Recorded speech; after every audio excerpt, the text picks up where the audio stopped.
Servus. I was just at the Spirit Halloween in the former Sears in the Logan Valley Mall in Altoona, Pennsylvania, von Hauptkocht of Ulm.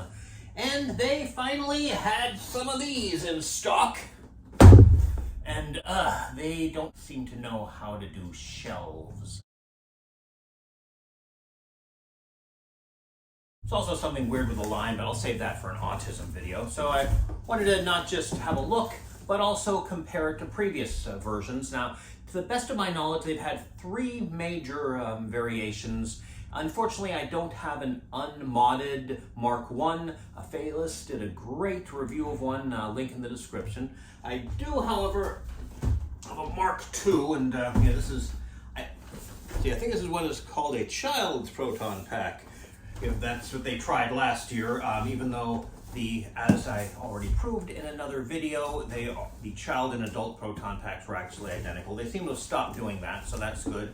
And hopefully also they'll have more Ghostbusters stuff in stock as we get closer to Halloween at, well, post office, some props. So let's get this one out, and then we'll get this one out, and then we'll compare. Well, you can already see one thing. Oh, here we go. Yep. The straps, remember the Mark I was just webbing, and then, well, we'll show you here. Which way is it supposed to go? I guess let's see what it looks like on me. Yeah, these look relatively screen accurate. No kidney pad, but we'll open this here. Right. Oh, why am I wearing this hat?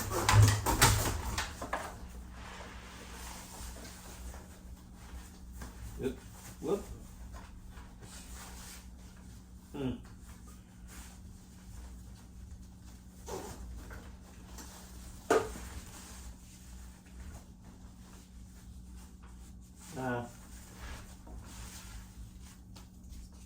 I see this lot of,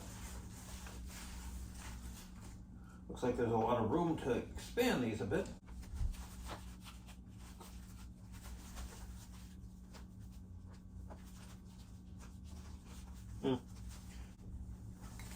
You know, I think if you're gonna, well, I think most people are probably gonna put this on an Alice frame and use those straps, but otherwise, oh, maybe if I get it up a little more. Yeah, well, this is fine if you're either thin or don't like breathing, but I mean, wouldn't be too hard to make these longer. Oh, hey, wait, here's some, oh yes, oh goodness, yes, that's much better. Whew. Okay, they do actually take fat people into account, at least to some extent. Good. Now this is for making it left-handed. I will probably still do that eventually. Huh. Oh, look at that. I don't think this one had any padding on the bumper. Nope, didn't. See? Or that bump. Sticky outy bit. Yes, that's the official name, sticky outy bit. Well, first of all, let's look. This has less screen accurate, but more screen accurate than just having webbing. I think they're roughly the same color. Actually, upon closer inspection, the newer one is definitely a darker black. Again, more screen accurate. One difference immediately, here is the ribbon cable on the Mark II, which I believe is the same as the Mark I, and this is the newer ribbon cable, much more screen accurate. Yeah, instead of this green, they have screen accurate ribbed there. Now we have the particle throwers, or neutrino wands, or neutrino wands if you want to be wrong. And yeah, here is this is Mark II and also the Mark I, and the Mark III here. Again, more screen accurate, transparent. So, time to test the sound. Ooh, hey, there's a difference. Like it matters. Look, this battery compartment's white and now it's black. Ooh.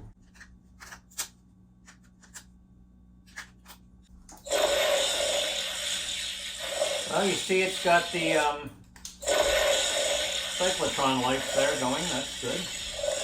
This one, yeah, they just flash. And let's check out the tips. Yeah, No warm-up noise, and well, let's see. Let's test them both here.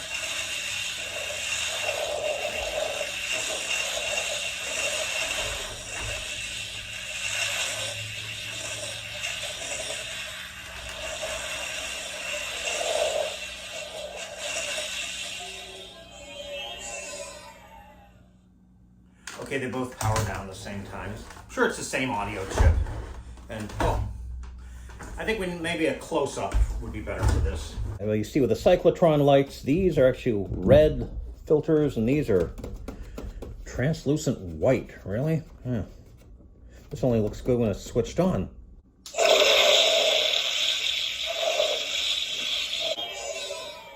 Okay, this is the Mark II. This is the Mark III, as you can tell from their cables here.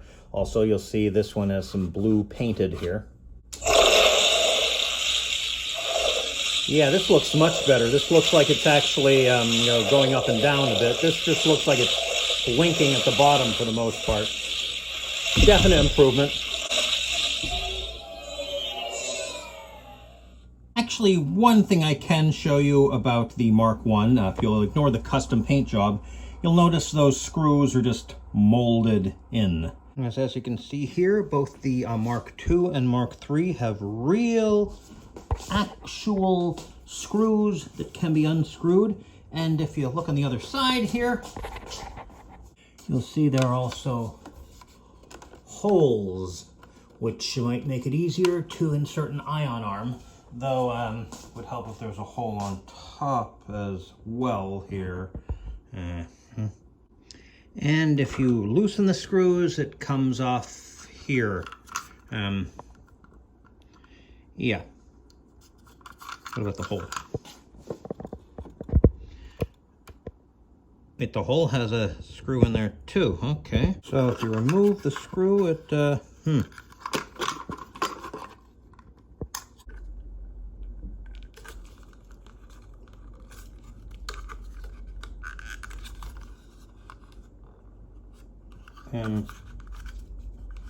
maybe connect it.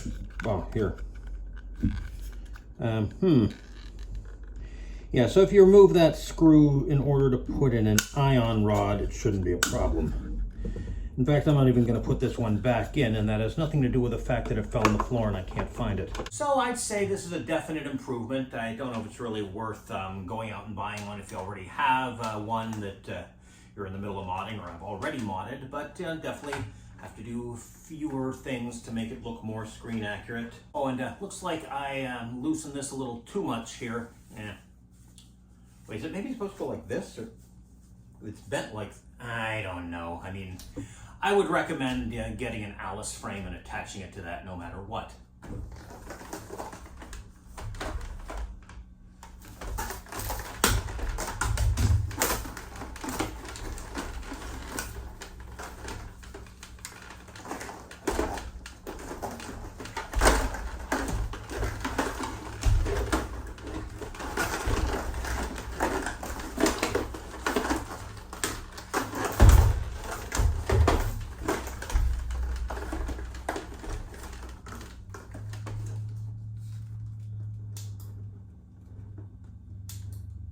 Did I turn it on? I think I didn't turn it on.